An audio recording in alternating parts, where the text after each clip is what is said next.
Here's the thing. Only a small group of the population knows what really happens before, during, and after an eviction. The courts, the sheriff, and the few landlords who actually had to endure this. As a nation, we are trained to root for the underdog. American success stories are built on the formula of triumph, tragedy, triumph. We think of the tenant as the poor victim, the down on their luck hero or heroine who fell on hard times, and we collectively root for them to come out on top again. But what about the landlord? How many of us know what really goes into an eviction? The cost, the damages, the time, the emotional highs and lows. As a landlord for 12 years, I know I certainly did not. But I will learn, and this is that journey. I had a tenant who had not paid rent for a year and a half, and I was finally awarded possession back of my property, and an eviction ensued. This is the aftermath. So this is what it is, y'all. I did not. I was not ready for this. It used to be an XXL. Nowadays, an XXS. I know, huh? I have an investor on the way over right now to come look at it. An investor to possibly buy it. So he coming over right now. Why it's like this? Yeah. Ma, you heard me? That came out of it. All right. Told him he's the one who did this house.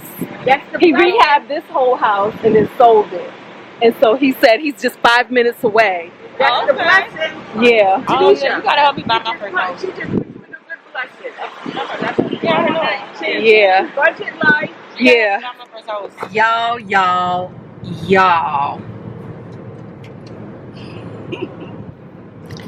I'm in the car with Q-Boo. And we're about to run over to the post office real quick to get that stuff changed out. Or figure out what we need to figure out to get it changed. But guys, y'all already know.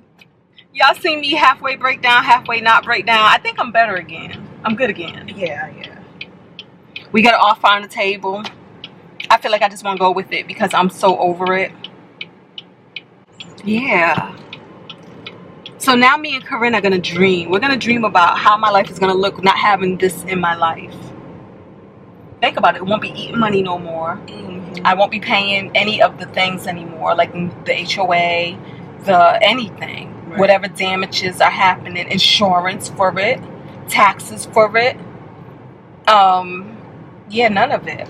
Driving over here. Yup. So I feel like my gut just says just go with it. And I just wanted to make sure that I wasn't acting emotionally and hasty because I was emotional. Like, I don't feel emotional. I feel more overwhelmed could be a word because of the fact is I know I would have to figure this stuff out. So yeah, so that may be more of a word that I'm feeling. But we came through and we did the best we could. And she did what she could. And now I gotta file a bunch of other stuff because this is crazy. But if I never have to walk in that house again, you know what I'm saying? I feel like that feels good. The idea of me not ever having to go back over there again. I wasn't ready. You wasn't ready, Q. And you gotta think. What was you thinking? I do professional organizing. I've seen the mess. I've seen it. I've seen the craziest of things, of hoarding, of mess. And I'm a landlord. And I've had socks in my toilet before, people flushing socks down the toilet, but I ain't never seen nothing like that. That was pure. Evil's a strong word, but I don't know. This morning I prayed for her. Can I take my prayers back? Can I take my prayers back? Does it work like that? Is that how it works? Just take your prayers all the way back. Snatch them back.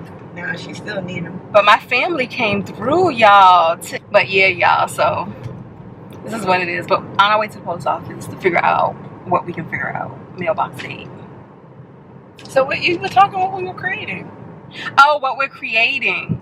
Oh, I feel like I already did it. I already did it in my head. When I was thinking about all of the stuff I get to keep because I don't have to pay out anymore.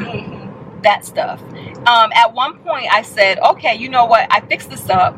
I can rent this out for about, let's say, like whatever I rent it out for, I can make a profit of like $900 a month in rent. But to get to that place, I have to fix it up. Right. I gotta put pour money into it to get it back together. It's not a no pull off the paint, roll up some carpet, you know, a couple $1,000. Yeah. So even, let's say, like, even if I sold it for $300,000 myself, right? Because the market could start going back down. This is where the post office is. It's like, go this way, turn left. Oh, okay. So even if I, let's say, like, okay, he can sell that for $350, because we already know that the market can start going down. Right now the market is hot. So let's say, like, if he can sell it for $350, then we say, well, if he can sell it for $350, I can sell it for $350. But for me to sell it for $350, I have to invest another $70,000 or $100,000 into it, getting work done. And let's go with $100,000 because I don't have a crew. Right. There's a lot of learning curve. So there may be some people getting over. You know, you see when people do rehabs, they have to have things redone because they didn't do it right. So that's $100,000. And then, yeah, no, see, that ain't even gonna work. What's that? Because if it's $100,000 and I owe $217,000, that's $317,000. Are you about to get a calculator? Sure am, because you know I don't know math. So let's say I owe $217 on it, right? And let's say, like, I have to put $50,000 in it, and that's so conservative. Well, use the number he said. He says $70,000, his price, right? Which, of course, he says $17,000, but he got crews, he got people he work with.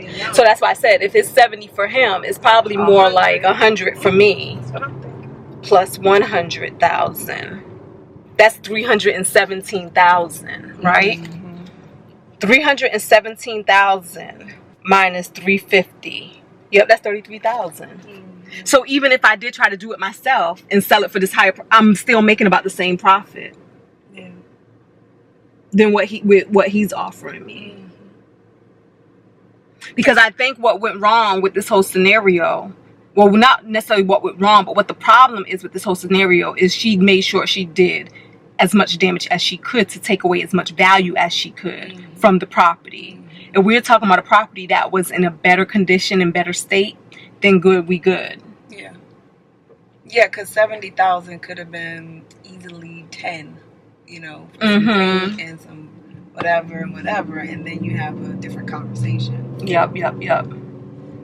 So yeah, that's funny because like, even if we did it with his numbers, yeah, it's like I could make a $63,000 profit, but that's also minus closing costs, right, and paying agent fees, and time. That does not feel fun.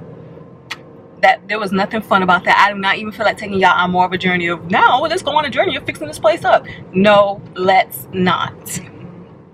Guys, let me say this too, because I don't even know what I captured or if I even captured any good commentary with everything that was happening. Everything felt so fast. Yeah. But even the sheriff was like, because he's the eviction sheriff, he was like, with all that he's seen, he will never be a landlord. He's seen too much, and it's just too much risk and not enough reward. He said, yep, every now and again you get good tenants, you get good things, you get good that. But even the guy who came that gave me the offer, remember, he's like, he went through this with a tenant he had for 9 years and everything. And but so he's flipping. He's not even doing, like, you know, I guess the only time he was holding a property was, you know, whatever the circumstances were, but he does more flipping them, buying them cash, baller, and flipping them. And I don't understand that, like, when people do that, because, well, when you rent, I guess it don't matter, but for people who own houses and leave them like that, you are taking away from your own value. It's just dumb. And even in this case, because the sheriff is saying vandalism, that's more than just eviction. Like, you are now being criminal about your stuff. All right, y'all. So I feel like A little heavy. yeah, and I feel like after all of this, I feel like I lost. We don't Like, feel defeated. Wait, the situation feels like it's defeated, but ultimately, I think like at the end of the day, you'll see that you're winning. You're still winning. You're still winning. You know. Yeah. It's just a minor setback for a major comeback. Minor. So you should just go press charges on her. Yeah. So give all them charges. That's what we should have did. We should have stopped by the police station here so she could fill those papers out while she's here. Your structure don't look like that. So count the blessings. Y'all see that? You. So it could be worse.